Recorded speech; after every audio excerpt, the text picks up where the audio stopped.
Welcome to the Bird Gang Nation Sports Media Show, repping the greatest team of all time. Let's go!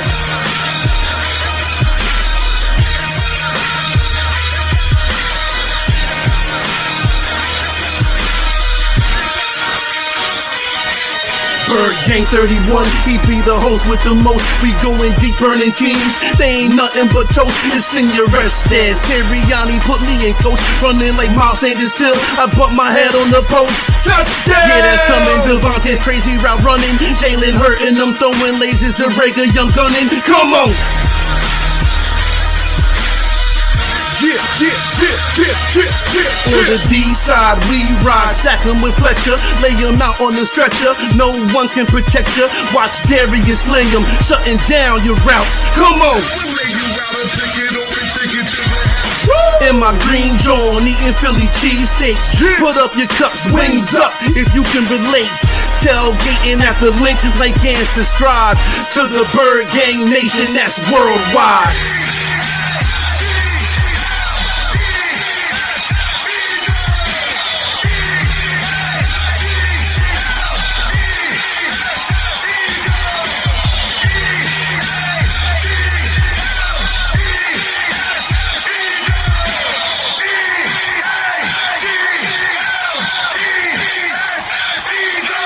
On Sundays, catch the pre and post game. Mondays is Birds on Broad Street with Philly Notion and Cool Cat the Man in Motion. And Wednesdays, the midweek special got you open with JC from Eagles Talk, hitting like B-Dog, baby.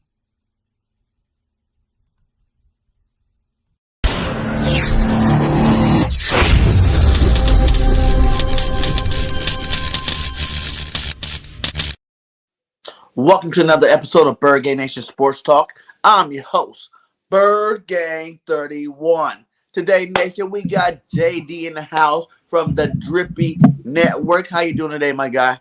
What's up, buddy? I'm happy to be here, man.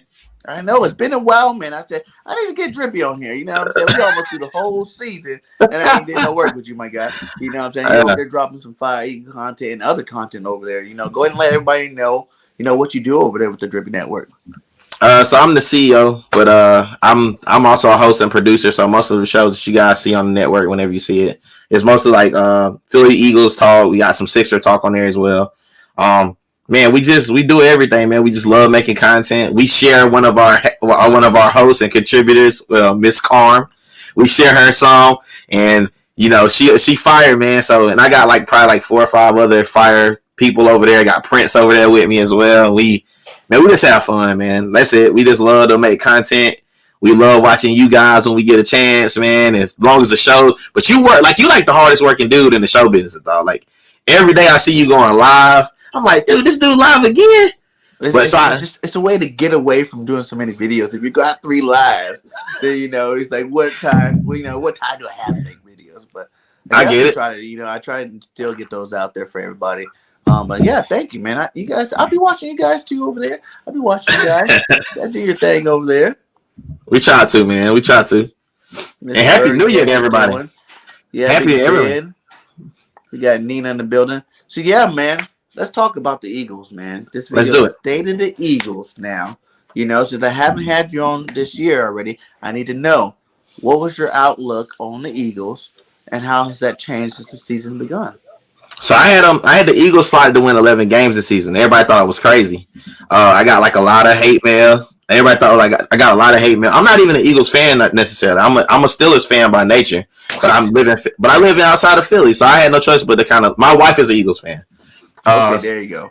So I've been watching for a real long time. We've been married almost 5 years, so I've been watching the Eagles for quite some time now. Very competitively watch them. So I've had my views. I was a big Jalen Hurts guy in college.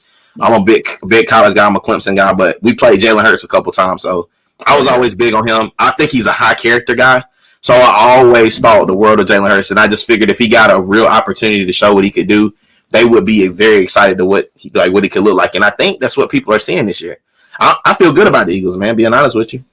Yeah, and everybody's still questioning on Jalen Hurts, man. Yeah. In your one-on-one perspective, is he that dude or not? Has he done enough to you, even though you're not 100% Eagles fan? But you, like you said, you watch him.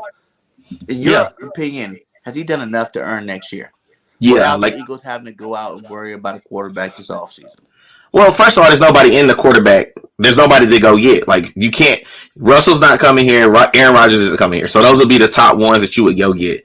There's nobody in draft capital to go get because there's just nobody out here. I mean, you got Matt Corral maybe, but outside of him, there's nobody that really stands out. So for me, you got one of the better guys. You just need to let them develop. Him and Sirianni are still very, very young. So you got to let them develop. Like, what's the point of rushing to get a new quarterback? We see how that worked with Carson Wentz. Like, that just did not go well here in this town. So you got a guy that can take the scrutiny. He doesn't really get flustered. He tells you, I'm going to do better. He works on his game. He works. So why not? Why not? Why not stick with him? Yeah, that's what I say, man. I go, remember the days where quarterback got to sit 4 years in their rookie contract before anybody even thought about the words franchise quarterback. Or, exactly. Is he our guy or not? Now it seems like today's media wants to know today.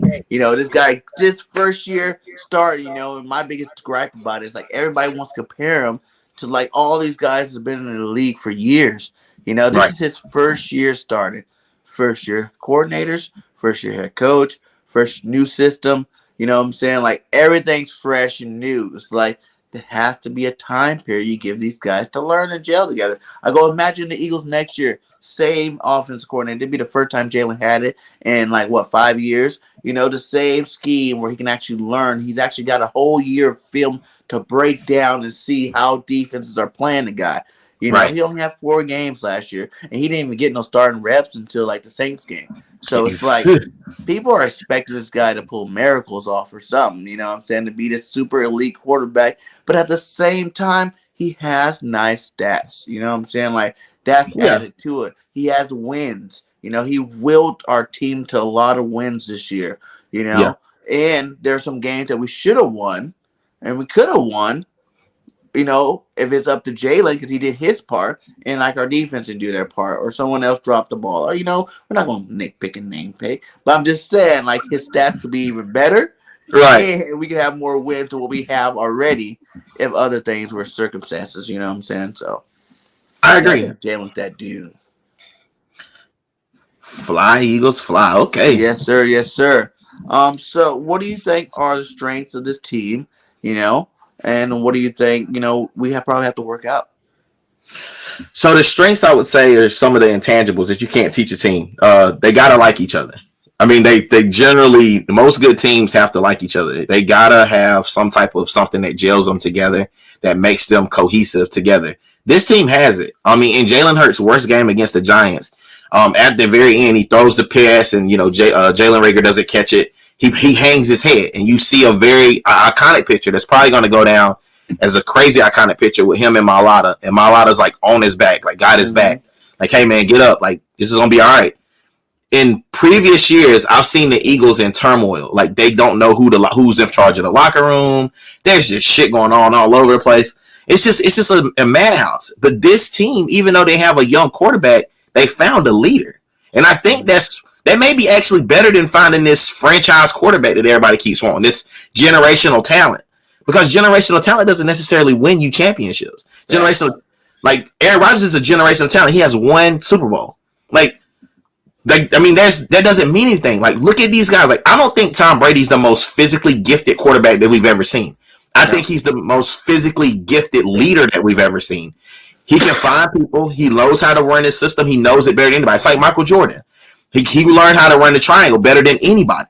So in that system, he's the best he can be. And I think Jalen Hurts under Sirianni, if the system is we're going to run the ball down your throat to the point that we get stronger as the game goes on, as they've been doing, the sky's the limit for these guys. What they can work on is the receivers, the continuity at receiver.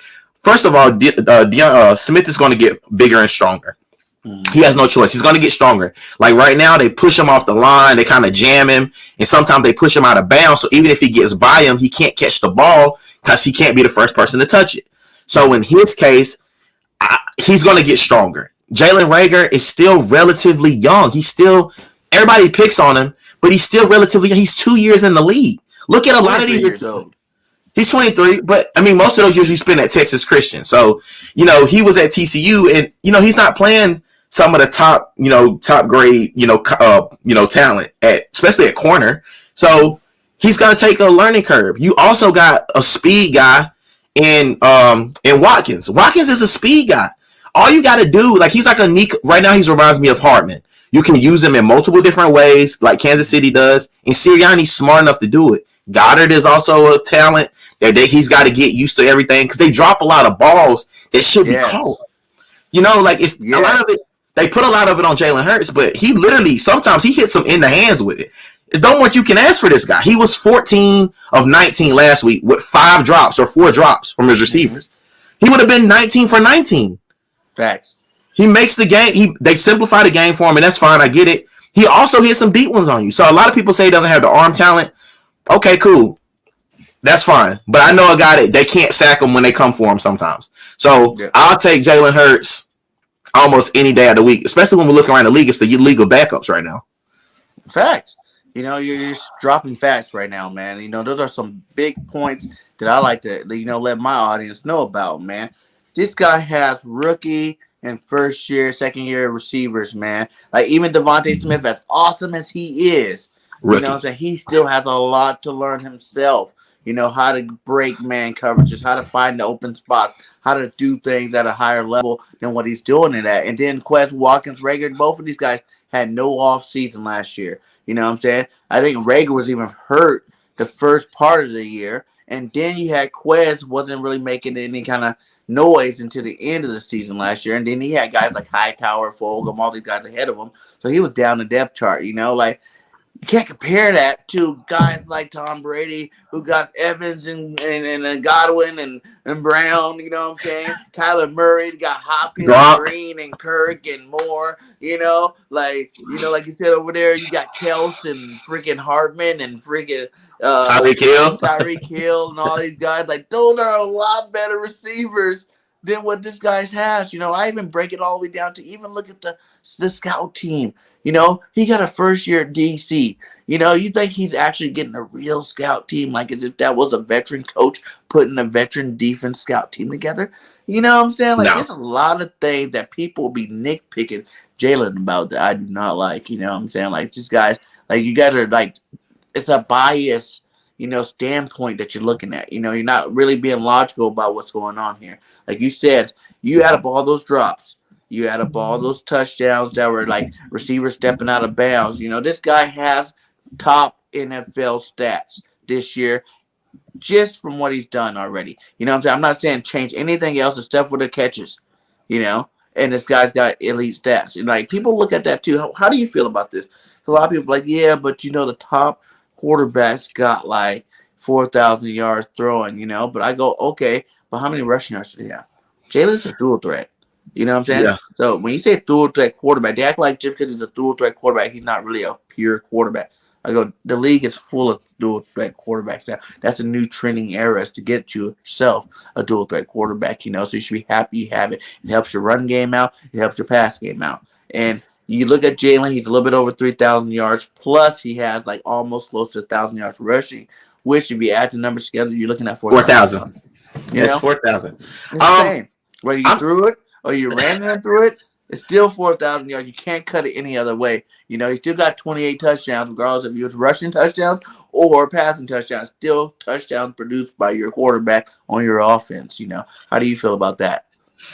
So there's a lot to unpack. I agree with Robert here, what he's saying.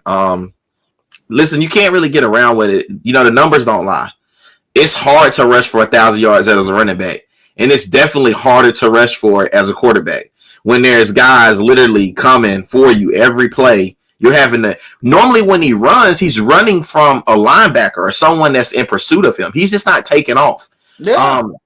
And the last couple of weeks, I will say this with Jalen Hurts is the reason that he's fumbling the ball and stuff now is because he's keeping his eyes downfield. If you notice it, when he's getting stripped, it's because he's got his hand still on the ball so he can throw it, not to just take off and run it, which is a completely different thing that he was doing this season. He was just not getting through his first progression, not even making it to his second progression. He was taking off. But if people look at the complete body of work, You should be happy. Like everything that they said about him in the beginning, he won't get through his progression. He won't make it past his first progression. He won't scan the field. And then there was a spot when he missed Goddard in the end zone, like maybe last week or the week before. Yeah, it was last week. But he even came down, broke it down for everybody. I don't know how people even still can say anything bad about the play. Like, he broke it down in common English sense. Like, listen, that wasn't my read. It's true he was open, but that wasn't my read first, and I hit the guy. He hit the guy that he's supposed to hit. He's supposed to hit the guy coming through because he was the handoff. That's the way he was looking. He would be thrown against the grain of his body, but handing the ball off here, turning to the other side. If you played anybody's football, you know that every quarterback has certain read, and he's looking for a certain thing. And the pre-read or whatever pre-snap reads are going to tell him what he's going to do. So he's got a lot of stuff he's making decisions on before the snap even happens. So a lot of these guys that are sitting at their house eating Cheetos with their fingers on their keyboard with Cheeto juice on their keyboard, these guys need to stay off the internet. It's like, let the guy be great. If he's going to be a bum, he's going to be a bum. He doesn't need you to tell him that he's going to be a bum. Trust me. He's probably more critical on himself than anything any keyboard warrior is going to do to him. I promise you that. Like, he's a coach's kid. He's been under scrutiny since he was at Alabama, and they benched him for Tua. So, come on, man. The dude is tough. If you're a Philly fan, he's everything that Philly stands for. He's gritty. He's tough. He's an underdog. Nobody thought he would be here, and yet he's here. So, what do y'all want from the dude? Like, I mean, only thing he can do is tell you that he's sorry and beg you for your forgiveness, but he's already done that every week. He said, I'm going to get better. Even on times where it's not even his fault. He's still apologizing. Sorry, my bad. I'm like, what are you saying sorry for? That wasn't you, my guy. And he's on the drop. On the drop that he didn't even drop. He can't throw it and catch it. What do you want him to do? Yeah. Miss Bird Gang, you right on. You right on. Because that's what type of thing they put him under, that type of scrutiny, because they think it's going to make it happen. Like, Philly has some of the Philly fans. I feel like there's two sides of Eagles fans. There's rational Eagle fans who look at the game and watch it for like the strategical parts of it, and then there's guys who just pull for who they want to pull for. Because I promise you today, if you pull Jalen Hurts and put in Gardner Minshew, you will regret it. That dude is a career backup. It's for a reason. Facts, man. I don't know what to tell you. Like I said, Jalen's definitely done enough. Pro Bowl alternate your first year. All the records he broke early in the year.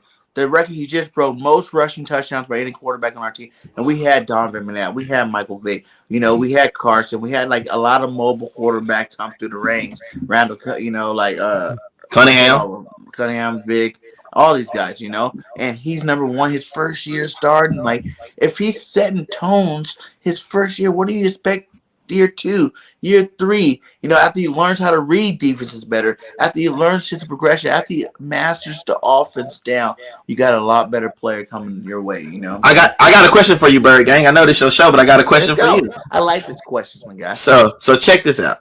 So if you look at every year that he's played, the year before last stats weren't as great as this year's stats. If you build every year, what is the complaint? Is the complaint that you want a pure passing quarterback? Because if you've already tried that and that shit didn't work. Mm-hmm. You already tried that. The Carson Wentz experience did not work. It got you there, but it did not win it for you. Nick Foles had to go win that championship because Carson Wentz never completely changed the offense when Nick Foles came in. It was changed it up. That's what made you so successful in the playoffs. Nobody had film on you, so every game it was a surprise. So now we're looking at the same type of situation. It's hard to plan for Jalen Hurts. It really is. You don't know if you rush him, he could take off on you. Mm-hmm. You know, everybody says his arm's not strong enough, but he's got big plays. Last year, he threw a bomb against Dallas to Deshaun Jackson. It was like 60-something yards. Nobody was saying his arm wasn't strong then. Mm-hmm. So he's not like Cam Newton. He doesn't have a torn shoulder. He's not. There's a bunch of guys who only check down their entire career and they're Hall of Famers. Facts. You know, I'm a Ben Roethlisberger guy. I grew up on Ben Roethlisberger. I love Ben Roethlisberger. But Ben Roethlisberger's a check down guy. Yeah. He'll hit you with a bomb every so often, but he used to nickel and dime you with Hines Ward. So what's wrong with that? Like, to me, what's wrong with that? Explain that to me. Make it make sense to me, Bird Gang. I don't understand. There's nothing wrong with what he does, man. Like, I'm the one preaching to these guys all the time, telling them that Jalen throws dimes all the time. Like, you know, like I go, the average quarterback, if you look at even your top flight, look at games from Tom Brady, Russ Wilson, all these guys all year long. If you're looking at all these guys' games, they don't throw balls correct all the time. These guys been in the league for years. You know what I'm saying? Like Tom Brady still misses people. Big Ben. Rodgers. All these guys miss people. They're so crucial on the guy. Like he can't miss a throw or it can't be underthrown ever. Like these guys all do it. The difference is when you have elite receivers, they're gonna go get the ball. And that's a huge difference than what the Eagles have compared to these guys. They have elite receivers that are going to go get the ball regardless of where that and make them look that much better. You know what I'm saying? Like, people don't realize that not every pass is perfect. Does Jalen need help? Does he need to work on a lot of things? Of course, he's young. He's a young guy. He's learning his way in the NFL. But is he still doing what he needs to do to win football games? Yes. Does he still throw the ball enough? Like, you can't throw him like the first 6 games, having him throw the first. Now, what people really kind of irk me a little bit about him is like the first 6 games, we were throwing the ball 40 to 50 times a game, right? That's not effective. First year quarterback, first year head coach, first year scheme, and he doesn't even know it completely. I don't care what they say about the offseason. Like, you're not learning the whole scheme in the offseason. You know what I'm saying? And he was sitting there throwing, and he had some 300-yard games in there. You know what I'm saying? So he was throwing it efficiently too. But at the same time, you're asking this man to just use one of his 2 skills. You're asking this man to play a style of football that he's not used to playing. And there's not very many quarterbacks in the league that can throw the ball 40 times a game, 50 times a game, and be successful winning. Like, people act like the league's full of elite quarterbacks. There's some good quarterbacks in the league, don't get me wrong. But there's only like a handful, max. It's the year of the backups. It's the year of the backup. Who? It's Brady, the year. It's Rodgers. You got a lot of guys, but right now it's the year of the backups. Like, everybody's got their backup quarterback playing. Like, and I agree with what Spike is saying. And it's not his fault, man. It's not his fault that Carson Wentz was made out of porcelain. And then when he finally got on the field, like, think about this. And this is for every Eagles fan who ever loved the Eagles and who ever loved Carson Wentz. You need to hear this, please. I'm gonna get real close to the camera to tell you this. Jersey. I love Carson. Carson was cool. No shade. Weak on me. Yeah, no shade. And there's not no shade for him. I promise, it's not. Yeah. Carson Wentz in this particular fan base was not going to work. It's no different than Philly fans being mad at Ben Simmons. You should have the same hate. Remind you, he wanted to leave here too. And he didn't give you much of anything either. He gave you 2017, where he was almost the MVP. And then every other time past that, he gave you half a game in the playoffs. Like, why are you upset? Like, why are you mad that this dude is moving on? And you have to move on. Like, I always look at it like a breakup with a girl. That's how I'm going to explain it for everybody. When you have a girlfriend, like, let's say, for example, the Eagles' girlfriend was Andy Reid. Andy Reid left. He dumped you. And what he did is he went out and got sexy. He got his body back. He got to the gym. He did work. So you see Andy over in Kansas City with a new boo, looking sexy, throwing the ball around 40 to 50 times. So now you mad and now you envious. That works for Andy. That don't work for us. We like our girls thick.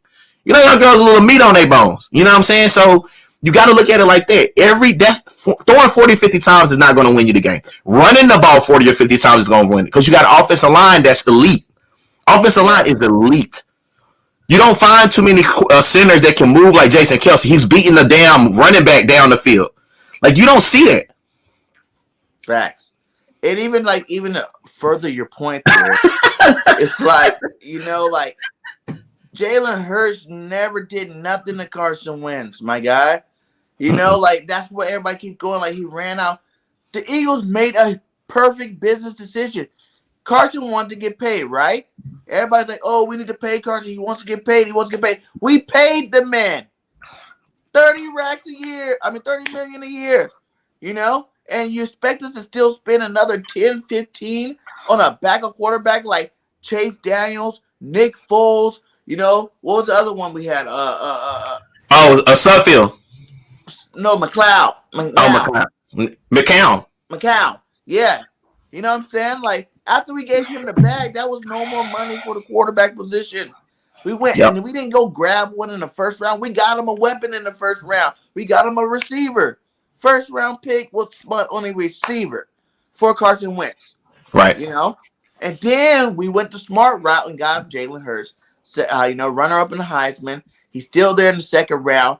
There's your backup quarterback in the future. 2-time runner up in the Heisman. Yeah. He was in two different schools. This ain't even he was a run up at a Heisman as a freshman. And nobody talks about that. As a freshman quarterback, he won a natty. As a freshman quarterback, he won a natty and was a Heisman runner up in a year against Deshaun Watson. And then the next time he was up, he was against Trevor Lawrence and Joe Burrow. Mm-hmm. Come on, bro. What are we saying? What are we saying? It was more of a business move. It wasn't like to scare. No one knew Carson was going to get scared about the situation, start acting like a little, I would like to say, but I'm not going to say it on my stream. And then, like, for real, like, they gave you the bag, my guy. If they gave you the bag, what are you crying about?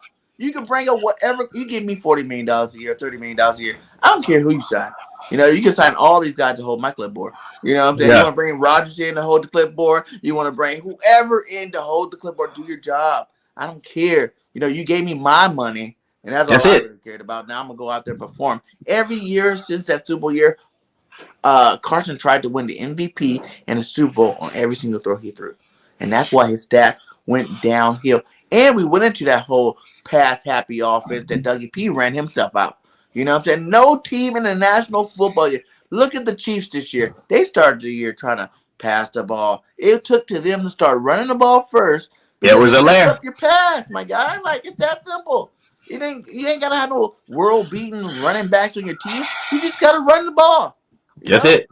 Get behind those big-ass offensive linemen. You pay millions and millions of dollars. And I'm gonna say this about the Eagles' offensive line. I know they've been injured for a majority, but you have to pay the offensive line coach. I don't know his name specifically, but that dude right there. Listen, I'll take my hat off to him. Yeah, he deserves everything. There was a clip that came out today. It was all over Eagles Twitter with Jason Kelce talking to his team. You know what I'm saying? Yeah. He was just, giving them how he was like undrafted, like they didn't think he belonged there, except his offensive lineman coach said he believed in him. That's why this team is going to be good. It has nothing to do with their talent level. I can assure you it doesn't. But they got dudes all over the place. They got some genetic freaks. Like Mailata is a freak. Yeah, he's a freak. He played like, if anybody knows anything about rugby, the dude was a running back in damn rugby. Yeah. That's why he can get out and pull 20, 30 yards out, 15, 10 yards out. He can move a block. The dude is super versatile. Lane Johnson just caught a damn touchdown the other day, dude. Facts. They're having fun. Like, let these dudes have fun. Enjoy the ride. You weren't supposed to be there this year. I can assure you of that. Nobody had the Eagles panic to even be in the playoff talks. And now that they're there, people are still upset. Like, what are you upset about? You playing with house money. House money. You just go out here and play. You play until you don't. We're rebuilding. But you win it while you rebuild. That's the thing. That's the key. I'm a Steelers fan, dude. I thought we was gonna win 2 games this season. I was convinced we're gonna win 2 games. Every game that we win now is like extra. It's like when you get too much change back at the store. Right. It's like, oh shoot, I gave you a 10, you gave me a 20 back. What is going on? What? Hold on. Hey, ma'am, you gave me another one of those, my guy. Yeah. Go 20 back. Exactly. That's what I'm saying. You're getting collateral for something you never thought you had this year. So why is there the expectation that you have to make a decision about the quarterback? Even if you really still don't believe that Jalen Hurts is your guy, trade one of the first round draft picks. Trade the pick for Carson Wentz off. If you believe that you don't have your guy, and say that for draft collateral next year when there'll be Bryce Young coming out.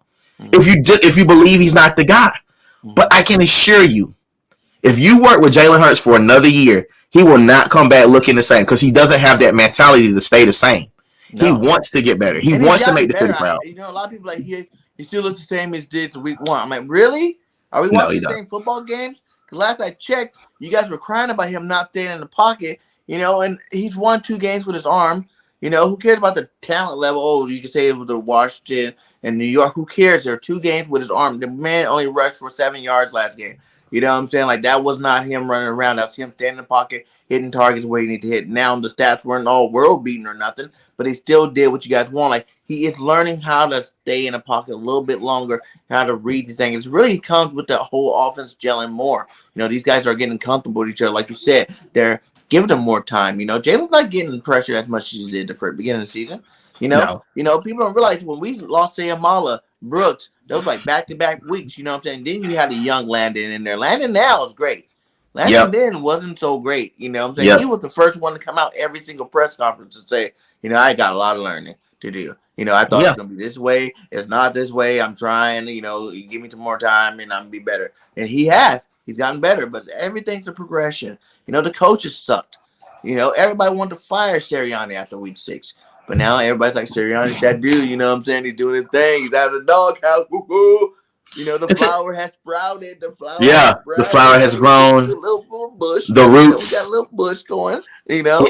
The roots have come up through the bottom. And listen, man, like these guys are young, man. They was in college 2 days ago. Like, what you want? Like, you have one tenured guy in your your actual receiving core, and you traded him away. Like, Ertz is gone now. You don't have that veteran leadership. Goddard is a 2 or 3 year guy. The whole receiving core is 2 or 3 year guys, with the exception of maybe Ward, Greg Ward. Like, Greg Ward is the most senior guy. Fifth string receiver, yeah, he's your most senior guy. In your running back room, you got some guys like Jordan Howard, but for whatever reason, Miles Sanders hasn't been on the field longer than 4 or 5 games since he got drafted. Like, what do you want? Like, I don't know what y'all want. I'm trying to give you the recipe. Like, you guys have worked against a lot of things in the last 4 to 5 years. Mm-hmm. A lot of injuries, the revolving door offensive line. But it's made them better in the long run because they've had to put guys in. And the reason why we kept getting our offensive linemen injured because we were passing the ball 40, 50 times a game. They're backpedaling all game, man. You know, linemen like to oppose their will, not backpedal. They want to backpedal, they would have been cornerbacks, not linemen. You know, like, and that's people didn't see that. That was a trend. The more you pass, the more linemen kept getting hurt. The more you pass, the more linemen kept getting hurt. Use them the right way. Get them out there. You know what I'm saying? Do what they're supposed to do best. You know, why you got a 350-pound lineman if you're not gonna run the ball? Yeah. You know? I don't understand it, Bird Gang, man. It's hard sometimes to like get people to rationalize like a team is a lot of different things. It's not just the X's and O's. There's a lot of things that happen in the locker room. This team has battled a lot of controversy early. Like in the way they've handled it and shutting this stuff down. Like, I gotta commend Nick Sirianni. Like, Nick Sirianni reminds me of the Ball brothers' dad.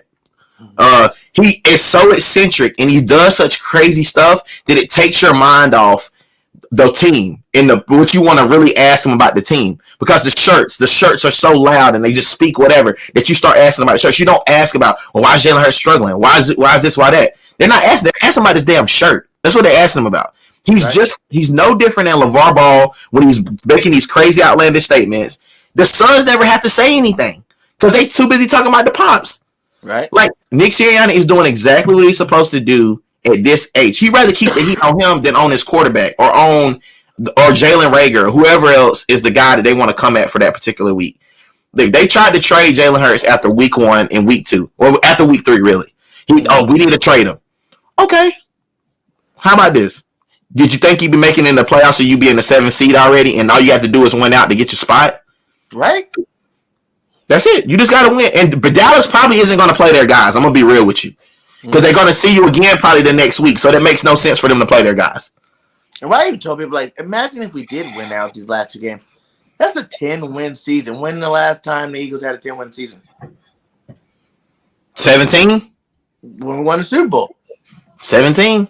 You know? And then if you want to go back before then, when the last time we had, you might be looking for a couple years. You know what I'm saying? Like, in terms of that is some good stuff going on by our quarterback that they're just not even, and even Nick and these guys, like, the only person I probably have a little gripe over is Gannon because I don't trust him 100%. You know what I'm saying? Like, he makes too many suspect quarterbacks look good. You know, like, you got to stop with the prevent defense, my guy. Like, you know, you just got to stop. You got to make offensive teams try to scheme around your defense as opposed to going out there and just prevent defense, waiting to halftime, looking at what you got, now setting up a defense to stop that offense. You know, like I said, you got to be proactive instead of reactive, basically. You know, and I think that's Gadden's number one flaw this year. But I will still give Gadden another chance. You know, it's only his first year head DC. Listen, he's going to get some guys, and to be real with you, he's going to get some guys throughout the draft. There's some guys out here that give you a lot of value, like Thibodeau out of Oregon. You got a lot of first-round picks. He may not be there, but you could always trade up to get him.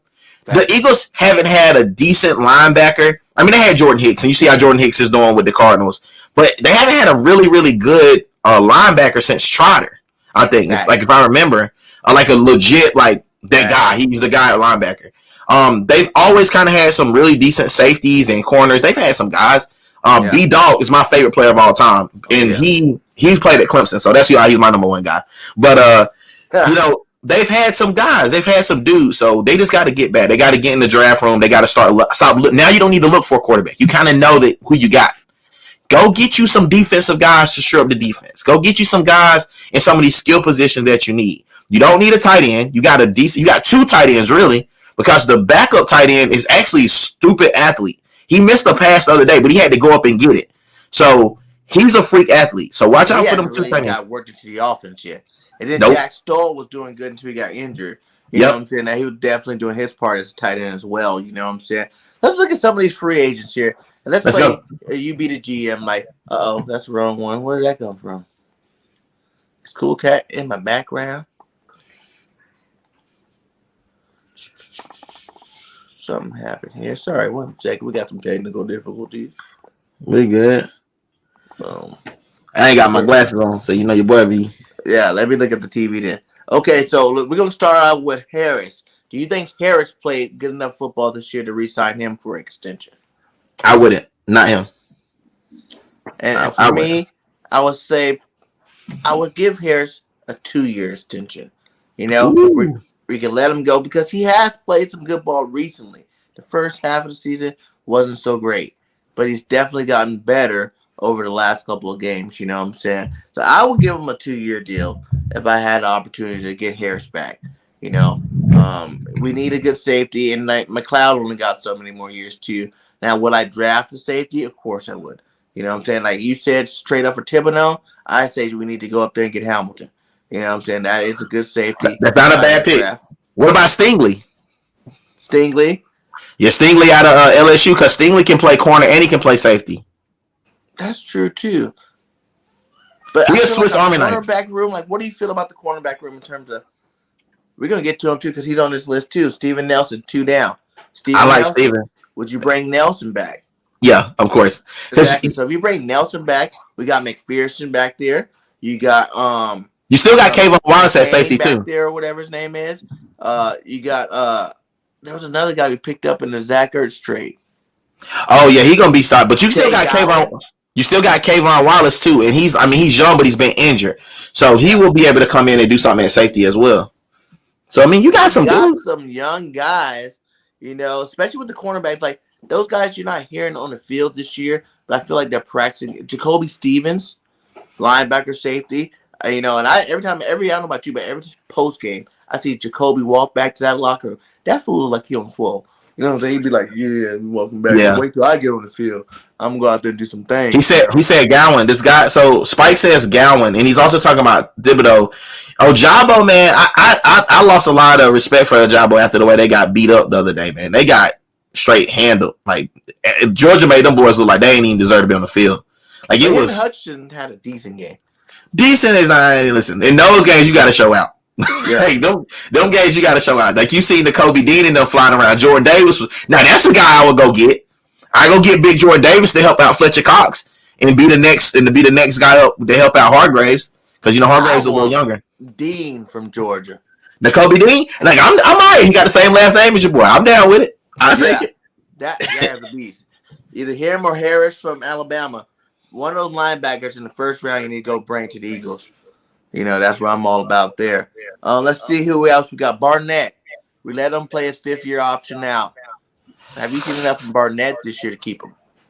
I mean, It depends how much you gotta pay him. To be honest with you, it really. I mean, what's that salary? The current. Actually, you're not even that expensive either. I mean, he's not too expensive. He's what, $3 million? $3 million? Yeah. I'll take it. I'll resign him for a little bit. See and weigh my options and see what I can get in the draft. Some young guy that he can train up. Because who we got? We got Jackson. We got BG coming back. Yep. Sweat just got paid. Yep. You got some dudes. We let Ryan Kerrigan walk because he ain't did nothing for us all year long. It's been very irritating to see. Yeah, man. I don't know. I'm not the hugest Barnett guy, but like you said, maybe like a 2-year deal. Yeah. Give him one more chance. Look, we waited for BG for like 5 years almost. Before he started lighting it up, doing his thing. Like BG was on a team. He almost got cut a couple of times,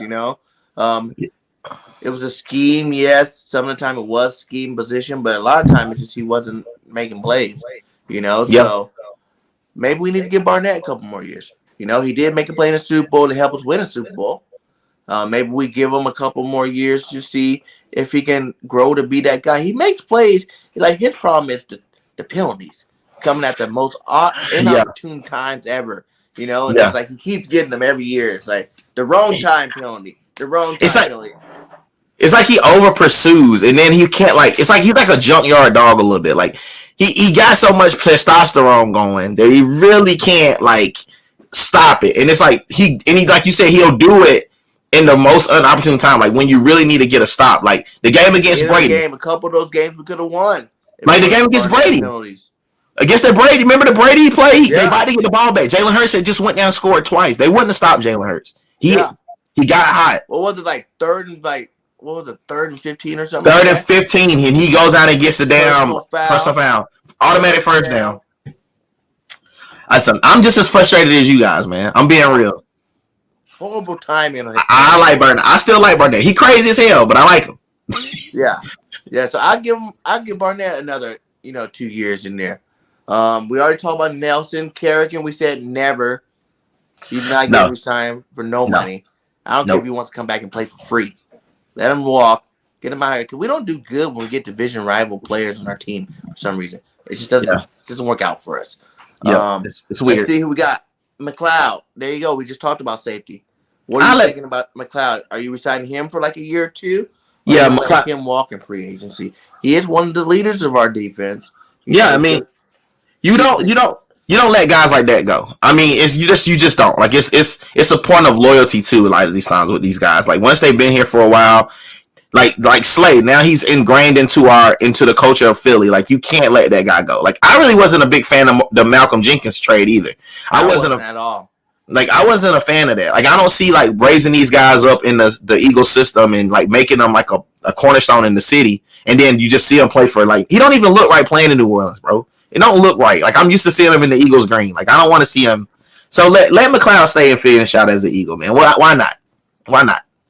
So we re-signing McLeod there, bringing him back. And plus he's good for these young and secondary DBs back there. F's them played better since being under the tutelage of a guy like Harris and McLeod. I like both of those guys too. I definitely would give him a 2-year deal. Jordan Howard, I think this is one we might have a different take on. Okay. So you kind of got to keep Jordan Howard because Miles Sanders has been banged up so many times. The future is probably going to be Kenny Gainwell. So that's my thought process. He's going to be the he's kind of the buffer for Miles Sanders because Miles Sanders has been hurt so much. Like he's almost like you can't count on him. So now those reps are going to go to Jordan Howard and possibly Gainwell. I feel like a lot of Miles' hurtness come from he wasn't getting the ball last year. He wasn't getting when you don't give a guy the ball, especially I play running back, If you got me cold on the bench all game, when I get in there, I'm going to try to overextend myself. That's usually going to get you hurt. You know what I'm saying? He's getting touches now, though. He's getting all the time. He's the number one guy. Now. But the first 6 games, he didn't. True. I got to give you that. That's what? True. What happened the very first game? They actually tried to give him touches, right? He started out hot that game. And then, boom, he got hurt. And then since then, your body's not in the whole mode. You know what I'm saying? Football's physical. You got to be getting hit from game 1. So your body's getting used to from game 1. As you get through game 6, now your body's used to that beat, and now you're like in that whole like mid-season form where you're actually running. You get hurt less. You know what I'm saying? Less of the little, pulls and tears and stuff come along with your body once you started getting going in the very beginning. And I feel like that's one of the reasons why Miles keeps getting hurt. It's because you're not using them, and then all of a sudden you want to use them a lot. You can't not use them, then hurry up and use them a lot. He got so mad that game against Kansas City, he threw the ball down at the coach. You know what I'm saying? Like, see, this is what I do when I run. Let me run more. But the problem is he hasn't been healthy to run more. Like he probably been on the account like a rep count. Like, he probably been on reps. Like, he can't go so many reps. They don't want to hurt him. But he keeps getting hurt. Even when he's, playing, he's fired. He breaks his hand. Like, how freaky is that, bro? I didn't even know when it happened. Like, I'm like, when did he break his hand? They just... Right? Then but the thing about it is Jordan Howard is an old guy. He's considered an old guy now. And he's, like, just durable. Like, he's just been out there. He's still punishing dudes. Howard's out 6 weeks for a stinger. We think it was a stinger, but we think that might have been a broke collarbone or something. Like, they say stinger, so... But that probably was some type of really bruised collarbone or something like that. Like, it wasn't no damn stinger. We know what a stinger looked like. Right. I know guys that play with a stinger. Facts. That wasn't a stinger. A lot of these injuries most people play through, and these guys are sitting there. But to your point, you said bringing Jordan Howard back. I feel like this. If we can get an upgrade over Howard, do it. Well, we tried. Remember with Ajayi, when they had Ajayi for the championship season, when they got him out of Miami, and it was kind of like it helped them in the going towards the Super Bowl. But then the next year, Ajayi wasn't available. He was just hurt. Yeah. Like Jordan Howard is kind of like he's kind of like a steadying hand in the locker room. Like, I mean, he gets the ball, he punishes, he does what he's supposed to do. He does his job. He knows his job, and he just does it. Like, you don't see him out there catching 40-yard bombs, but at the same time, you run him up between the tackles, he's going to get you some yards, and he's going to soften that gap up for little guys like Boston Scott or the Kenny Gainwells of the world, who are like not power runners. So, I mean, I guess Jason Kelce said today, everybody on this team serves a purpose. You know what I'm saying? Like anybody on this roster can run with an offensive line playing good. Hey, listen. It's an Emmitt Smith effect. We got an awesome offensive line making holes. These holes have been big for these guys. You know what I'm saying? That's why Miles looks so good doing it. Lately. Yeah. Miles is just a different breed. He's a little bit more explosive than the rest of these cats. That's why he has more yards per carry than these guys when he is running behind them. But I think any of them can do it. That's why I feel like if you got like a young college running back, But you got Kenny Gainwell, though. A power back, though. Oh, a power back. We need a thunder and lightning to Miles. That's why I like one part of it's like re-sign Howard to be that thunder for Miles Sanders Lightning. But at the same time, if we can get a younger, fresher, new face in there, then maybe that'd be good too. You know what I'm saying? Maybe a guy that's small but has some speed too. What about so what Kenny Gainwell gives you is a catching element. Like all those Memphis running backs can catch. I don't know what happens over there, but they all got amazing hands. Like you see Gibson can catch out the backfield. He's going to be a really interesting thing because even no matter if this playoff run lasts 2, 3, 1 game or whatever it lasts, you kind of know what you have going forward with Gainwell, and we don't even know what it's going to look like going into playoffs with this dude. He could possibly blow up. He could be turning into the Tyrese Maxey of the Eagles. Like he could just really blow out. Like we don't know. Like we watched them in college. They had Memphis looking like they was the next big team. Yeah. So let's just see what he can do. Like I think before we make any type of changes to the roster, let's see what he can do in the playoffs because they look like they're going to make a playoff run. So let's just see what Kenny Gainwell can do. I think he's going to surprise a lot of people. He's going to be able to catch a lot of these wheel routes and these quick out routes and these screens. And bros. Yeah, but even remember we had the 3-headed monster and it was Buck Halter, Deuce Staley, and Brian Respa. Yep. I didn't really like Respa, but I definitely what did you just say? I just didn't like him. I didn't like him. Pause. Let's rewind that verse. Drop it again, my guy. Did you just say you did not really like Westbrook, one of the best Eagle backs of all time? I like him. I just don't like his social media account. Like I just think he he was a great player. I just don't like him as a person so much. Like I think Brian, like everybody says Brian Dawkins is the GOAT in Philly, and I believe that wholeheartedly. They're in the same era, so I think that Westbrook is up there. But I like Shady too. I don't know if I might put Shady above Westbrook in my book. That's just me personally. You know what I'm saying? I like Shady. I like Shady. Like, I'm not gonna lie. But the same thing Shady did, that's what Miles kind of do too. Yep. People hate on Miles for doing it. But when Shady was doing it, I'm like, do you not remember Shady used to run with the ball out here? You know, and it's on way out here in the bread back there, like, Shady, put it up. You know, he was juking and stuff, like, you know, oh, you need to go north or south. No one was telling Shady to work north or south. And he broke the rushing record for the Eagles, you know, most rushing yards in the season. So Spike, mine is personal. It's not about who he was as a player. He was a great player. It's not, and I just don't like his social media accounts. I just have issue with the social media accounts. That's all it is. So for now, we're gonna say Howard, a 1-year deal, one more 1-year deal. That's fair. That's fair. That'd be fair, but draft a running back too. Yeah, to add to the mix. You know, a better power back. We don't need no more little guys. Scott, you know, Gainwell, you know, all these other guys. Huntley's not that big either. You know what I'm saying? You got these guys that can play the role to help out if case Sanders goes down. We need another big physical back, you know, to back up Howard next year.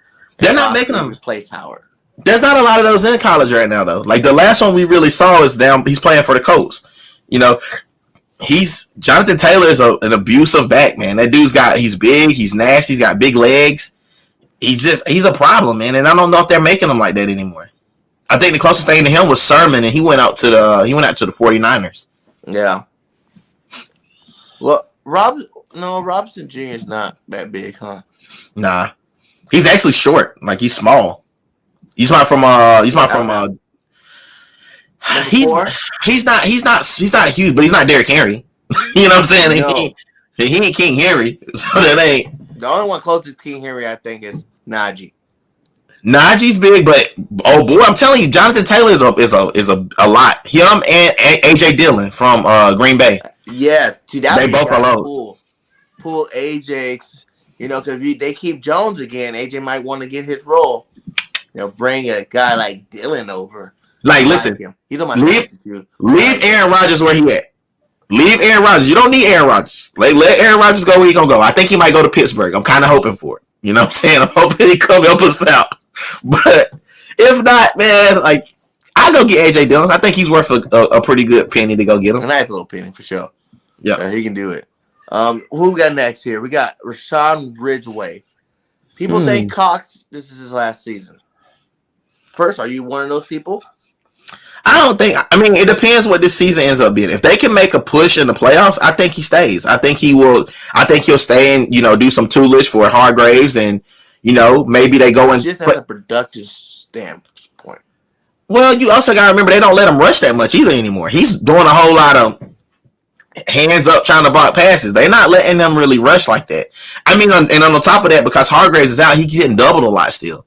So, you know, they don't have that other guy yet that's really the pass rushing, you know, guy. And once they get that, it'll help him out. And even as he ages, he's okay. He's okay. I mean, he's a suitable guy, but I'm saying, like, they need like another, like, as I said, Jordan Davis earlier in the show from Georgia. Like, let's say you pair him with now Fletcher Cox or Ridgeway or any of those guys. Like, he automatically makes a difference because he's so big and he can move. Like Dexter Lawrence for the Giants, even though he doesn't get that many sacks, he's still there. Like, he's just a big ass body. Like, he's just there. Yeah, I feel you. Oh, okay. The Quez, okay. Yeah, that's what I'm saying. Jordan Davis. I'm telling you, dude, that would be a great. If you think that Fletcher Cox is on the last leg of his career, you go get a guy like Jordan Davis. You trade up for him because he's not going to be there very long. Like, him and Thibodeau are going. He's a defensive tackle. He is going to be gone, brother. Like, I feel like he's the best. If you watch the game against, like, what spot you think Davis is leaving? Third or fourth, easy. Pick? Third or fourth pick in his draft. A defensive tackle. He is a generational defensive tackle. Like, I'm not even kidding. Like, I'm that high on him. He's led the league. Boys, when did Washington pick those boys up?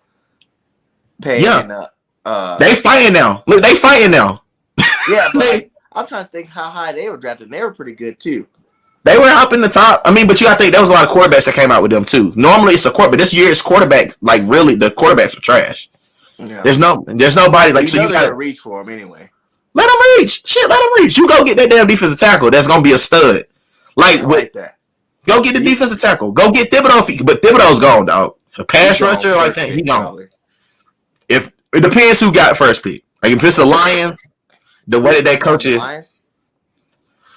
it might be the Lions. But the Lions, they got a defensive coach, so he's going to probably go get a defensive player. I'm more than likely.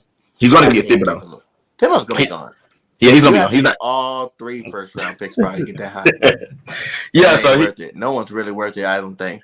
And further, kind of sit back and let people fall to us type situation this year and use all 3 on 3 first-round talents as opposed to like reaching for one. What happens if he's not the guy? Now you need to use 2 picks on the guy that ain't the guy. You know what I'm saying? But my thing is with a defensive tackle though, you really can't go wrong. With a guy like Jordan Davis, he's fast. He can get off the block. He's strong and aggressive. I mean, listen, like you got a lot of things that can be filled. You got to draft Bama players. You just got to. Like, I hate Bama. I'm a Clemson fan. Number one with the way to get by. Harris, freaking Mechie, Williams, Billingsley. Jalen Waddle. Look at Jalen. Jalen Waddle was hurt last season. So everybody assumed that Devontae Smith was better than him. But he got drafted before. I told everybody that Waddle was better than Smith. I don't care that he won the Heisman Trophy. Like, I am happy getting Smith in a first-round pick. Yeah. That's cool. But as you see, Waddle is that dude. Like, he is that dude. He been that dude. You know what I'm saying? Like, he was always better than Smith. But what they did was people got smart. This is what I say about Miami. They got smart because what people did with DK Metcalf is they let his injury stuff trick their eyes. Mm-hmm. Don't be dumb. Like, injuries are injuries. They're playing football. They're not playing soccer. These guys are going to get hurt. So when it comes to it, you just got to make sure you like can kind of protect Jalen Waddle. Jalen Waddle is a problem. Is an absolute problem. He's fast. And Devontae Smith, in the national championship, he wasn't even like 100%, but he was still smoking those guys. Exactly. Like, he only could run straight. He couldn't cut. But when he was running straight, he was running way past faster than anybody on the field. He put a move on somebody with a broke ankle. He put like a double move and called it out of bounds, steel toe touch with 2 feet. An NFL catch, not a college catch, an NFL catch. It's studs all over the field at receiver. You got Chase. And that's what's scary is that you really can't miss with receivers right now. You just can't. Lately, the receivers have been coming out good, like Williams from Alabama, and even Mechie. Mechie got hurt. He's gonna slide. If we can get like Mechie in the second round and throw with Devontae. He's not going second round. Mechie is a problem. And Williams. Listen, them boys, I don't know what's in the water down in Alabama. You know, I'm from the South too. I don't know. I don't know if it's affecting me. Can I go play football again? Listen, if you grow some dreads, you can. That's what they say. You got dreads, you can play. That's right. Right. So I don't know. I would say this, and I'm gonna let it die. This, if you can get Jordan Davis and it doesn't cost you everything, you have to leverage your whole future to go get him. I think it's a safe bet. You could, because he's going to replace Fletcher Cox at some point if he's at the last leg of his career. And also they could play together, and it could be it could be something really special for the Eagles, man. If they could get somebody like Jordan Davis, he's a generational talent. He could fall in your hands, but I just don't think he will. He's that good and he's that fast. When he runs the 40 and they show you how fast the dude really is, his stock is gonna go way up, man. And what do you think about re-signing Ridgeway then? No. Let him walk. Let him walk. There's some guys out there better than him you can get in free agency. Facts. I think we let Ridgeway walk as well. Next is Boston Scott. This one hurts, man. I'm like, I hate to do this, man. But you gotta cut him, dog. It's just it's a room full of running backs, man. You got a bunch of dudes, man, and there's a lot of guys young. Boston Scott is a definite. He's a Philly guy. He's definitely for the culture here. I just don't know if you can. Let's see how much money he's making. He's making $920K. It's not a whole lot, but there's some guys that are a little bigger than him that can still help you. Yeah, that's true. I'll probably say the same. Let's let Scott roll. Go find a better role, because I feel like, now we got an identity on this offense. You still got Miles Sanders coming back next year. If we brought back Howard, and then you got Gainwell, you can fill the rest of those guys with like a lot of people. Really. Yeah. There's not one person in Pacific, but a lot of different characters. And then let's see what happens with we just brought back Kerryon Johnson this week for this week's game. I want to see. I thought Carry-On was going to be that dude on our team this year, and we didn't even play him. You know what I'm saying? We didn't even play him. We cut him. Was he hurt? Did he get cut? I think he got cut in because he was hurt too a little bit. But then he's back now. He hadn't played all season, so now he's fresh. Exactly. Might be perfect time for him to come to the team. Olave and Wilson from Ohio State. Listen, bro, I'm gonna tell you something. I want Olave too. That's another. Olave hurt himself this year. Coming back this year, he hurt himself. You think he should when that came out last year? Yeah, because the only person he would have had to really compete against was Jalen Waddle, Jamar Chase, and Devontae Smith. This year, he's got to go against Wilson, all them boys from all them boys from Alabama. Same thing. Mechie now he got Jalen Williams. I thought Mechie coming into the season before the season started. I'm like, Mechie's gonna be that number one receiver in Alabama. He's not. He's not. Man. Wilson definitely took over that spot. But Olave is still a beast, though. He's a beast. He that's who you can get in the second round, maybe. He might be there in the second round because everybody's forgot about it. Like they just, I love Chris Olave. Williams come down, he going first round. Yes, because people, it's about what have you done for me lately with a lot of these guys.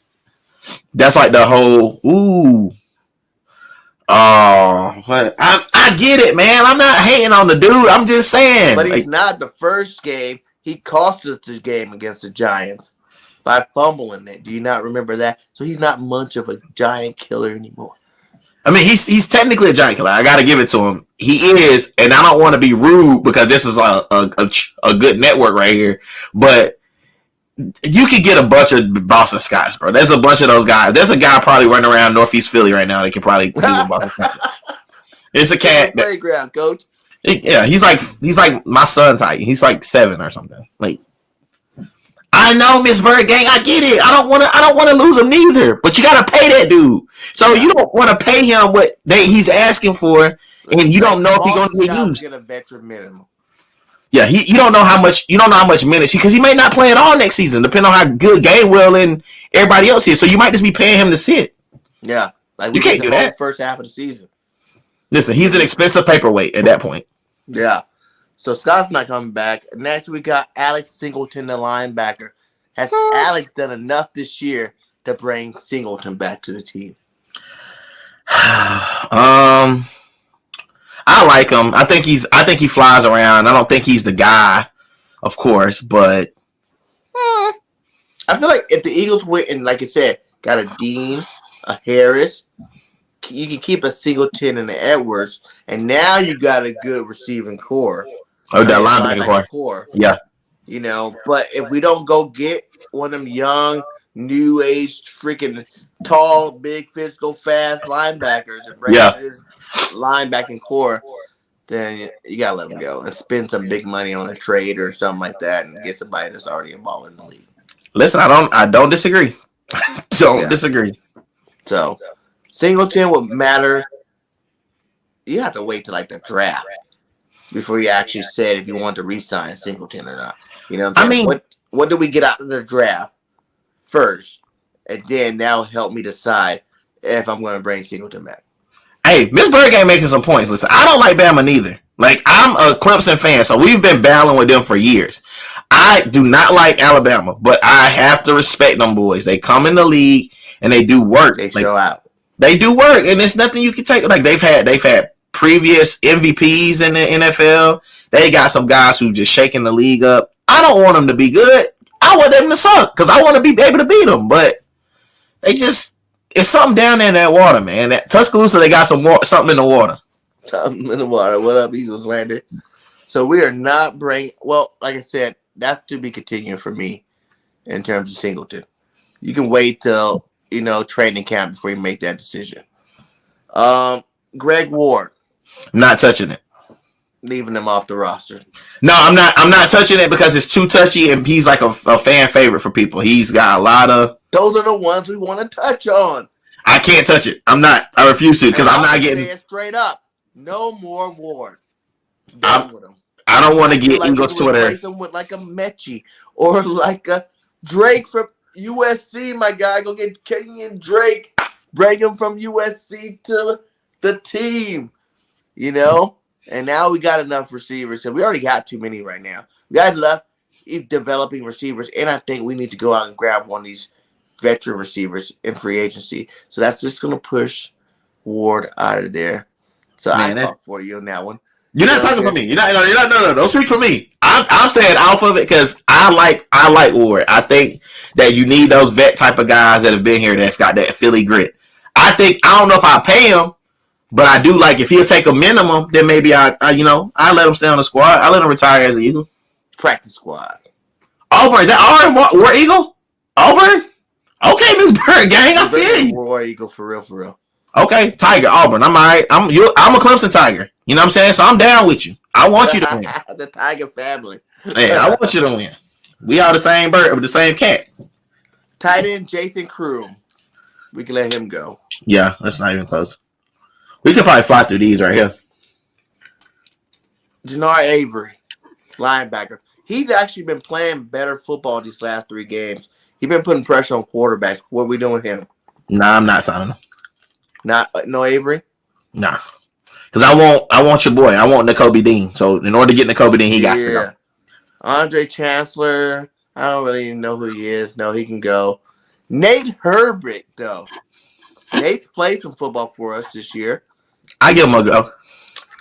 I let him play. Let him play. Resign Nate for a 2 or 3 year deal, right? He ain't making nothing. He ain't making no real money. Like, sign him. Why not? He only making Hightower. Is he on our team still? Probably not. They probably let him go. Yeah, he can go. What is he, 7th string or something? Yeah, then that Keyshawn Johnson guy. Don't even know him. He probably doesn't play. And Noah Togi, the tight end, he's one of those guys you can cut anyway. And if he comes back later, if you need an extra body at tight end. So, yeah, we went through our whole list of free agents here, man. You know, there's only a couple people we're really concerned about bringing back. The rest of these guys are hit and miss depending on how the draft shapes up. And, you know, I think, like I said, the biggest ones would probably be Scott, that people get mad about, that people could probably get mad about Ward if you let him go. And why does that background keeps changing? I don't understand that. Ward, if you let him go. That's pretty much it. Like, everybody else can get it.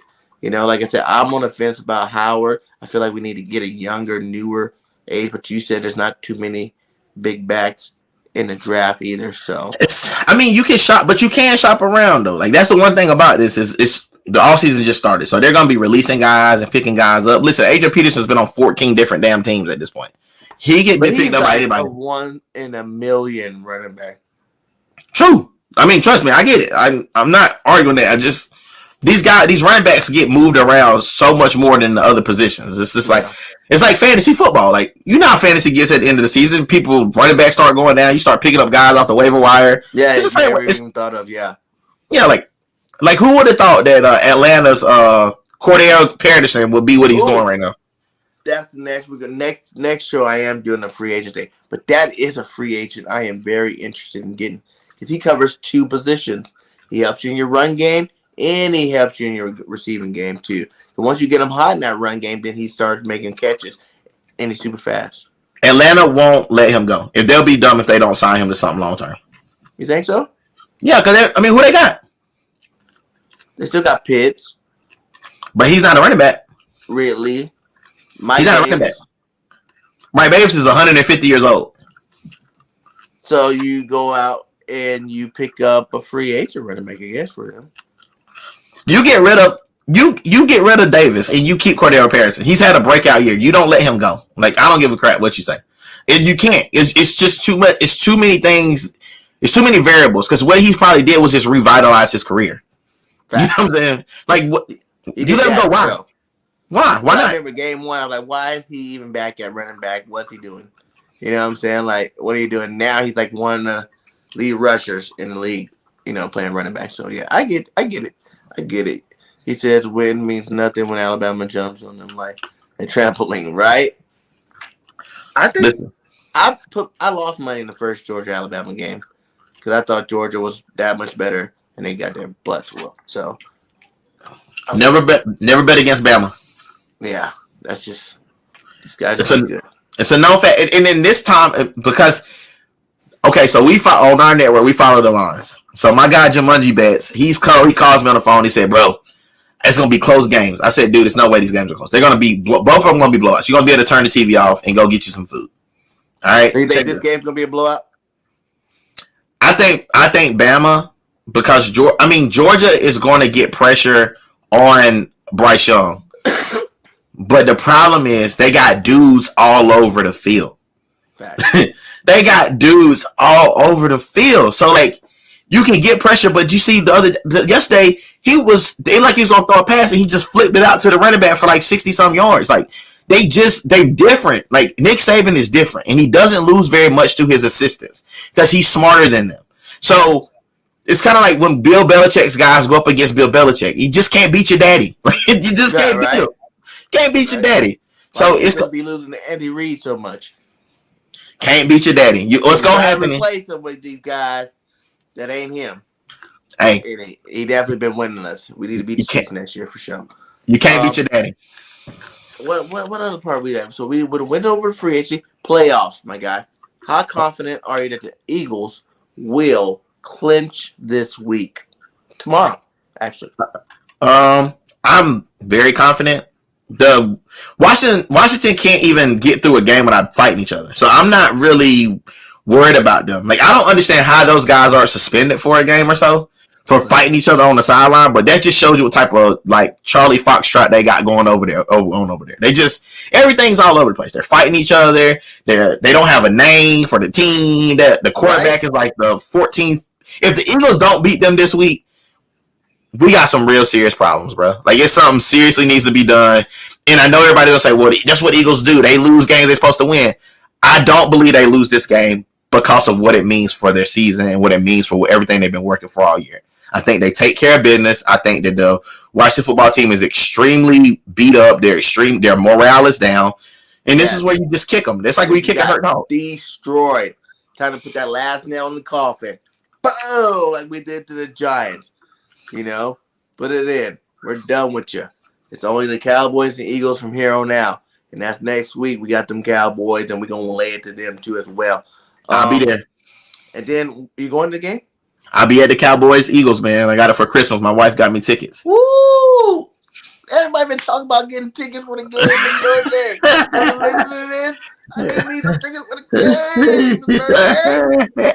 And my wife, you know, my boy Tony Shields, you told me. You know, everybody, they got some tickets. BG needs some tickets, too. That's all I'm saying. And if you can't go to the game, there's all these great tailgates, man. I'm sure it's gonna be popping out there. Well, I like watching at home. We do got a big 8K, 80-inch, looking on our bomb. It's nice. It's nice. We like it. I feel you. But it's like I would love, like I've been to like 5-6 Eagle games, maybe a couple more, but they've never been in Philadelphia. So shout out to the wife. Yeah. Shout Sarah out, man. That's my old lady. She out here. She doing the big.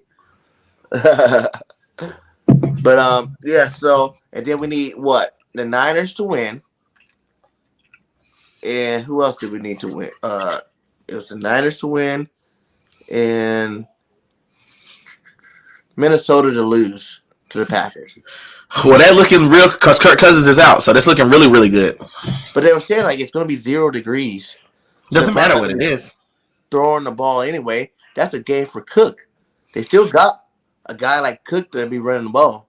You still got to go fight Aaron Rodgers in the cold. He's used to it. This ain't new to him. It's true to him. Used to throwing in that cold weather. You got Jones and Dylan. They're both going to be running the ball down your throat. Like it could get out of hand really quick, especially without Kirk Cousins being able to. Because they get down, they're going to have to throw the ball.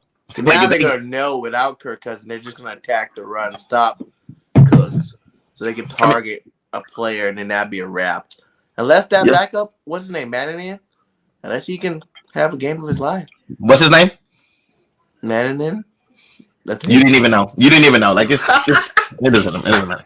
Ain't gonna lose. This is as good as done. Like go ahead, sign, seal, delivered. I'm yours. All right. So since we both agreed that they go into the playoffs, we're probably clinching the spot this week. Who do you think will be the biggest threat to the Eagles in the playoffs, the first round? The Cowboys. You think so?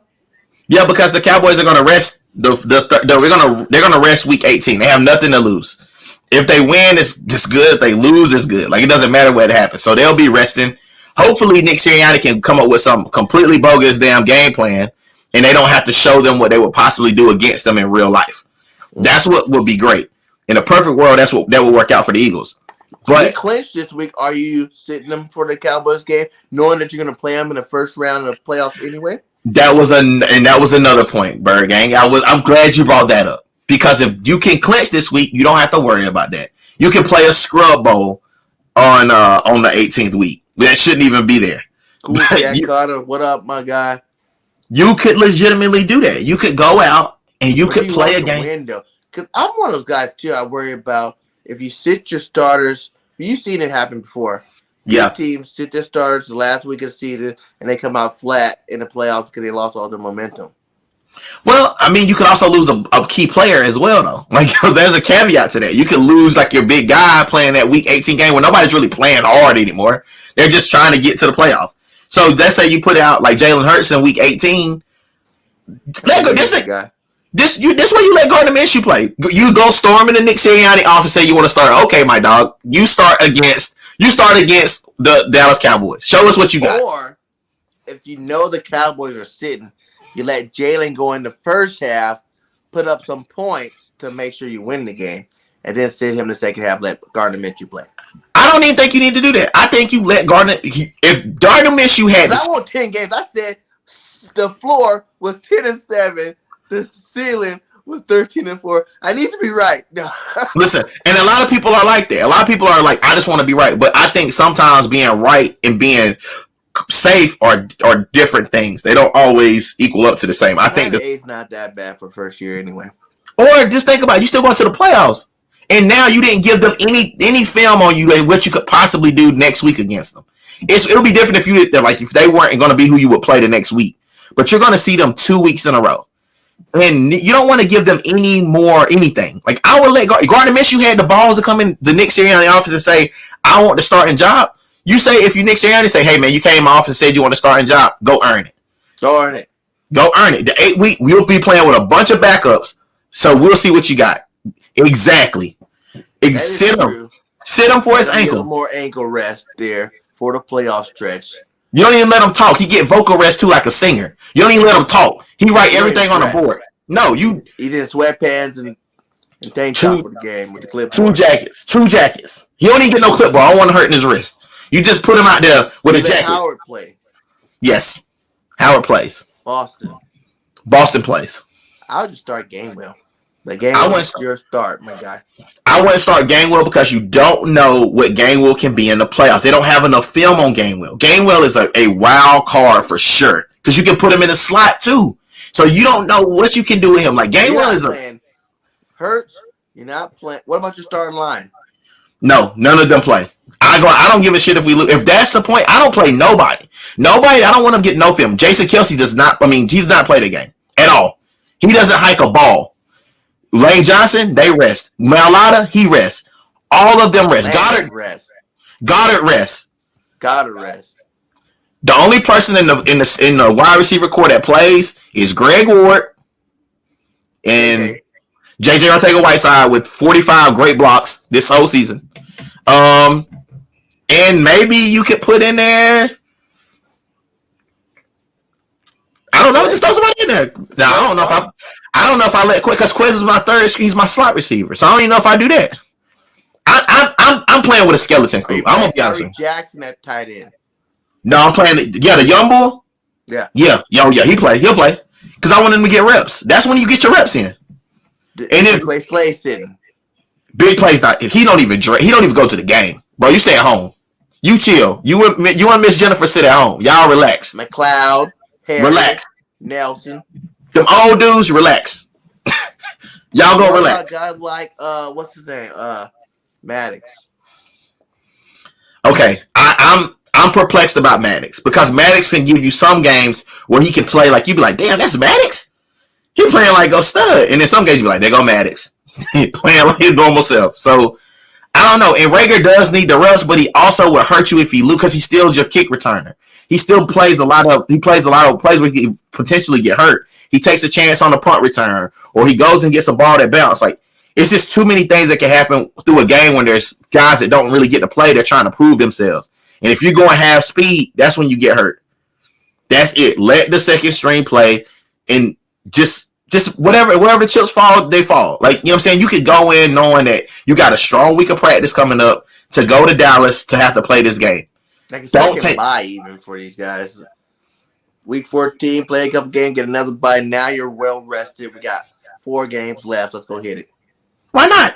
Why not give it your best shot? Like, just win this week. Take care of business. We got, you know, I've been trying not to say it too much on my stream, but we make this playoffs tomorrow. I'm saying that it's going to be hard for a lot of these teams in the playoffs to even beat us. You know, you look at Tampa Bay, we should have beat them. Cowboys, we didn't run the ball at all. So I'm not really scared of them, really. I don't think they understand what kind of team they're going to play next time running the ball. Arizona's been playing like trash. Yeah, they lost D. Hopkins for the rest of the year, so they're going to be severely like trash. They're severely handicapped, man. The Rams are more of a finesse team, I feel like, where it's like if you go in there and pound on them late in the year, it's cold, you could definitely beat the Rams. So well, the Rams play, like Green Bay is probably the biggest threat to me. I would say this. It would not surprise me. It would not surprise me is if the Eagles make a playoff push, because right now, it's like the team that has nothing to lose. They're the hardest team to beat. Those are the hardest teams to beat. Like because they're playing with house money. If they lose, nobody expected them to win. But if they win, everybody gets excited. And then you know how Eagles fans are. They get crazy and passionate. They start coming to the games and they take over complete stadiums, and they're just in there and they're like fighting people and like shit's going down in the stands. Cat songs, Bow Wow mad. Man, you all gotta find something over there singing this flying. Exactly. I don't even know what they're talking about. Exactly, dude. I'm telling you, every year we watch this in March Madness. We watch teams get in at the last particular moment, and then they have a playoff run. And it's something out of the storybooks. It always reminds me of, remember when the Giants won the Patriots the first time? And then they were the team that year. You know what I'm saying? They had a good record. They were supposed to, give them their best shot. Then the next time they played the Patriots, they started out really slow. No one expected them to go. They're a wild card. And next thing you know, they beat the undefeated Patriots in the Super Bowl. You know, I feel like that Eagles, it's kind of like one of them things where the first year, 11-2, I don't care what kind of underdog. We weren't really that much of an underdog that year. We were 11-2 when Carson got hurt. Or, you know what I'm saying? Like, we were a dominant football team that, Nick took over and won with. Now, this year, no one expected us to win 6 games this year. For real, for real. And now we're hitting that trajectory of being a really good team. Not top 10 defense, number 1 rushing team in the league. Any number 1 rushing team with a top 10 defense, that's a scary team. And the thing about it is now you got to go play Cowboys. And the Cowboys, the Cowboys are playing with a super chip on their shoulder because they haven't been able to get out of the first round in so long that there's an added amount of pressure. They're playing at home. They want to get out of the first round, and they're going to be playing against one of the more difficult quarterbacks to stop, especially if he gets hot. If Jalen Hurts gets hot in this damn playoffs, I'm telling you, all the Eagles fans out here, if he gets hot in the playoffs, I'm telling you, you're going to be seeing a lot of shit going down that wouldn't normally happen. Like, you're going to start seeing guys that we didn't think could do anything. Like, let's say Rager gets hot. Fact. You know what type of speed he's got. He's got speed. He's been picking up the last couple games. I ain't going to lie. Ever since he dropped those 2, he's kind of been doing a little bit more in the game, Remember the past 2 games ago, he caught one that was up in the air. He went up and got it. Yeah. He has that type of big play stuff. Even the 2 passes he dropped to win the game against Washington, all he does is catch them, and he's the man. He catches those passes, that's a touchdown. You win. We're not even having this conversation. We're gearing up for the playoffs. We're not even thinking, you got to win out. It's the playoffs. So, like, the playoffs, you can throw all the records out of the window. Like, it doesn't matter. That stuff's gone. Like, just get ready for a wild ride. Get ready to strap on your bootstraps and get ready to get your Eagles chants ready. I think you're going to hear a lot of Eagles chants in the stadiums going forward, and it's going to set you up for a great 3rd season out of Jalen Hurts and the rest of these Eagles, man. I'm telling you. Be a little spoiler. Okay. Go to the playoffs. What percentage do you give them on actually making the Super Bowl? I'm a literal guy, so I would give him about a 17% chance to make it to the Super Bowl. Now, win a game or two, that's a higher percentage. I think that's 58 to 70%. Because they're playing the Cowboys. The Cowboys haven't beaten anybody in the first round in damn near a decade or two. So you got to, I mean, if you're going to play anybody in the first round, you probably want to play the Cowboys. Like, why not? But wouldn't you get more by playing like a beat up Bucks team? Because they were the Super Bowl champs. You're like, we eliminated the champs, baby. Nah, because they beat up. Like you just said it, they beat up. Tom Brady is literally, I mean, he's the GOAT still. Like, we get it. But I think playing the Cowboys and knocking the Cowboys out of the playoffs is so much more satisfying for the Eagles. Especially if they beat them 2 weeks in a row. It would be more satisfying. You're so right. I've been telling Cowboy content creators all the time. Woo! When we get you, my guy in the playoffs. Listen, and check this out. We watched the my Steelers go through it last year with the Browns. The Browns beat us in week 18 and came back and beat us again the first playoff game. It hurt, man. It really did hurt. I'm not gonna lie, I was crying a little bit. I was upset. Oh man. 2 weeks in a row. That's the only thing that sucks. It's like to lose 2 weeks in a row is bad news, bear. Like, especially if it's the playoffs. Yeah. That's what I'm saying. Cowboys the team to do it against, man. I'm telling you. It would be. It'd be so, there's a lot of bets coming this next week with the Eagle content creators and the Cowboy content creators. I'm praying that it happens. I just want to clinch, get it over with, and let's go ahead and see what happens going forward. Well, at the end of my shows, my God, we definitely went through all the topics tonight. At the end of my show, I like to do the all-time Eagles team. You know what I'm saying? This is your team based off of just you watching the Eagles and the players. I know you're a Steelers fan too. I know you watch enough Eagles games to know about them. Give me some favorite players here. If you were to start your own team with everybody that you watch play, who will be your starting quarterback and who will be backing them up? Starting quarterback would be Donovan McNabb. Backup quarterback Michael Vick. Not even close. 3 running backs. Brian Westbrook, Shady, and they might be West. I don't like him as a person. I don't like him as a. That's what we did. Okay. No, he's still a beast. He's definitely a beast. And Deuce. Okay. A fullback. Deuce. I gotta put him at. He's like one of the greatest of all time, man. He's a big enough boy. You can play him at fullback. Okay. 2 tight ends. Ertz and damn, I like Goddard a lot. I don't know why I like him so much, but I really like Goddard, so I would throw Goddard in there. Okay. 4 receivers. T.O. easy. It's easy. Deshaun Jackson. I throw somebody else in there. I said Deshaun Jackson. T.O. I'm missing somebody, but I'm gonna go ahead and throw one of the little young dudes in there. I'm gonna throw little Devontae Smith in there. I'm gonna throw Devontae in there, even though he hasn't done anything yet. I want to throw him in there. You got Quick. I do like, but see what Quick though. I didn't see Quick play, so I would take Jeremy Maclin. I'll put Jeremy Maclin in there more than likely because he's the last player to have a 1,000-yard game or 1,000-yard season since T.O. for the Eagles. So Maclin will be the next one. Okay. Let's go with offensive line. Give me a starting line. Their entire offensive line from any of the Eagles. Like I take Kelsey, of course. I take Lane Johnson. I take I like Mailata. I know he's probably not going to be an all-time guy. Hey, it can be your all-time guy. I like Mailata because he can play rugby too. I like rugby. So him and anybody else you want to throw in there. Honestly, I'm not big on it. Brooks, it could be Brandon Brooks. It could be any of them dudes. Like that whole 17 offensive line. I love those guys. They were all their own person. What about defensive line? Give me 4. Ooh, Cox for sure. Brandon Graham for sure. Can I put Trotter in there because he's a linebacker technically? No, you don't have your linebackers. Oh, okay. We do 4-3 base, so you got. Okay. All right, so I got Cox.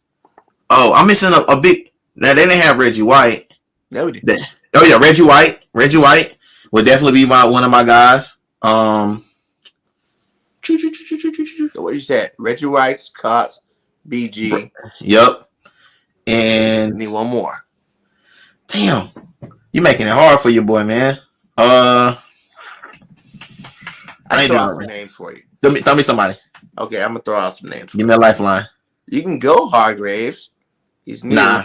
He's a Steelers guy. Simon. Jerome Brown. Depends where you're playing some of these guys. You can do like, what's his name? Trent Cole, Hugh Douglas. Easy. Hugh Douglas. I forgot about him. Big Doug. Yeah. Big Doug. Three linebackers. Trotter,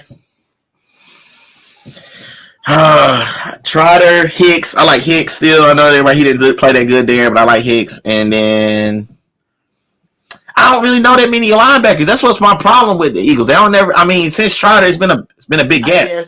I'll throw some for you. D'Amico Ryans, Nigel Bradham. Oh, I forgot about Bradham. Bradham was good. I'll take Bradham too because Bradham was a hitter. But Ike Reese. Yeah. Those are all good ones too. I can't take them, but I gotta go with Trotter though. Trotter was my guy, and his son play at Clemson right now, so I definitely gotta take him. Ooh, is his son a linebacker? Yep. He's young though. He's young. I mean, he's gonna play. He's gonna definitely play more next year, but like next year, he's young. He's big though. I mean, you gotta remember, like you go down south, like all them dudes is like corn fed, man. Like so, he fits in. You know how Trotter was. He led. But they said that Trotter got bigger as he got older. You know what I'm saying? He didn't start out like, what we know as Trotter. Yeah, he didn't start out like that. So I think he'll be good. Everybody be on the lookout for Trotter's son. Junior. Draft 3 years from now. Gonna be ready. Eagle side in the first round pick, my guy. Welcome to blood. Let's go with cornerback. Give me 3 quarterbacks.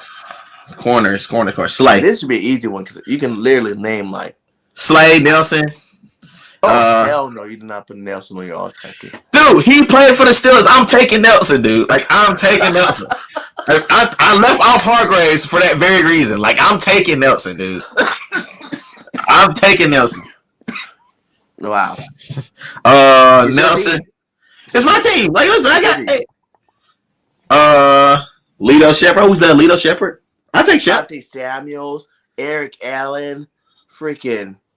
Nah, I'm taking Shepherd. I like Lito Shepherd. So you got Shepherd, Slay, and Nelson. That's all you getting from me. Nelson. Yeah, I can. That's all you get. I'm like, no, you gotta say it, dude. I don't know why Steelers fans bother Eagles fans so much. We play every 3 years. We in the same damn state. Come on, bro. He was a Steeler. He's a Steeler. It's my team. It's my team.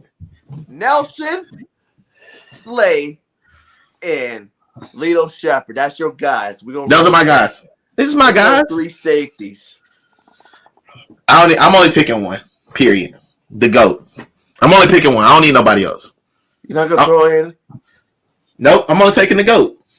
Dawkins? I'm only taking the GOAT. I don't want nobody else. I don't need nobody else. I don't want Malcolm Jenkins. I only want the GOAT. I only want the GOAT. Oh, he only wants one safety. I only want one safety. All I need is Brian Dawkins. He gonna hit. He gonna pick passes. He gonna be a leader in the locker room. He's Mr. All Time. Okay, we let you do that. What about kicker and punter? I'll take the current kicker. Hell yeah. And I don't care about the punter. Like, just pick anybody off the street. Too, because he's pretty good. What I would do is I would go to Drexel and I would find the best soccer player and I would throw him in there. I would save some cap room. I would just give him a little NIL money and move on. Little rookie salary. I like it. Who will be your offense coordinator, your defense coordinator? Wait, actually, you need a kickoff return guy. Ooh, I'm gonna take my kickoff return guy is going to be Sproles. Sproles, yes, there you go. I'll take Sproles as my kick return guy. You said who else? Offensive defensive coordinator. I take my guy from the Colts as my offensive coordinator. That's the last championship they won. He was a coordinator, right? Yeah, Frank. Yeah, Frank. I take him. Defensive coordinator. I take the Super Bowl winning defensive coordinator as well. Swartz. I take Swartz back. And the head coach. Because I want to cause problems, Andy Reid. Let's go. Big Red back to lead the Bring him back, man. Bring him back. A good list. I like it. Every pick except for the Nelson, I was 100% behind. Listen, I am a Steelers fan. You're a homer. Yeah, I'm a Steelers fan. I mean, he gave us a lot of good years. Better. You know, he might be better. He might be better, man. Jim Johnson at DC. I'm not mad about that either. Right. But hey, man, it's been great having you on. Go ahead and let everybody know. You know, give me some final thoughts about this game and the score prediction, and then let everybody know where they can find you at, my guy. So I think they're going to rout these guys. I think they're going to impose their will. They're beat up. The Washington football team is it's volatile over there, man. They're fighting on each other on the sidelines. They just don't have any continuity. As long as the Eagles go out here and don't start super slow like they did the last couple of weeks, and they jump on them early, you'll probably see Jalen Hurts sitting in the second half. And you'll probably get to see some Minshew magic. So I'm assuming like 31. Minshew. What? Probably 31-10. I'm assuming 31-10 or so. That's a good score. I like that. 31-10. They probably score 10 points. That's possible. Yeah. I mean, listen, anybody can get 10 points. I mean, shit. If anything can happen. I would never take a shutout. I'm not that guy. I'm not a shutout guy. I would have got one. We almost had it in Detroit. But then they score, bastards. It's okay, man. They timed my team. You can't be great all the time, you know. They timed my team, so I can't really say much. So yeah, that was very shocking, that game. No, it wasn't. It's par for the course for us. Like they tie somebody. They tie every year. They tie every year, bro. Like it's a tie in our ring. You tie a lot. Exactly. That's what we do. We love to tie people. That's what's up. So that's what we do. And let everybody know where they can find you at, my guy. So you can find me on the Ddrippy Net and my little nameplate right here. You can find me on Twitter. We have a lot of stuff on Twitter, and we love our YouTube for the most part. And Miss Bird Gang helped me out. She put me in the game right here. So thank you for that. That's where you can find us, man. We got 5-day a week content. We cover everything from Eagles to Eagles, all NBA, all NFL, and I'm a college guy, so we'll be doing a big thing for the draft. And all that, man. So we'll be doing a big draft show, man. Get some draft work too this offseason for sure. Maybe some free agent work. You know what I'm saying? We get some nice little cross collabs going on. For sure. Man, Happy New Year to all you guys. Shout out to the 17 still in here. Make sure y'all hit that like on the way out. Subscribe to my guy JD in the house from D. Say it for me. Do you say it's Ddrippy? It's Ddrippy. It's Ddrippy because it's the original network was called Distinctive Drip Network, but my little nephew told me that it was weak, so I had to change it up. He told me I need to have it. Like, yeah, you right, Ddrippy in the house. Hey, man, it was fun, man. Hey, thank all you guys for your support. You know what I'm saying? Yeah. If you guys want, you guys can leave your score predictions in the chat, you know. And like I said, subscribe to us. If you have never subscribed to me, make sure you hit that subscribe. We're on the road to 2K. I think we're like 125 away in our first 7 months. Let's go. Get them there, man. Hit the button. 2K. Hit the button. Fly, Eagles, fly. Yes, he did it. See, Grant? He did it. There it is. Listen, Grant. I'll do it. Listen, I'll say it. Fly, Eagles, fly, baby. Let's do it. Like, why not? So you got to do the dance. Grant likes when you do the dance completely. I can't do the dance. Like, is this? Is that it? Yeah, that's the dance. Okay, I got you. I got it. I just did it. And I'm... Go ahead. Let's do it. So, fly, Eagles, fly. See, I did it. Yeah, I did it. Till next time, y'all. And we are out. Peace.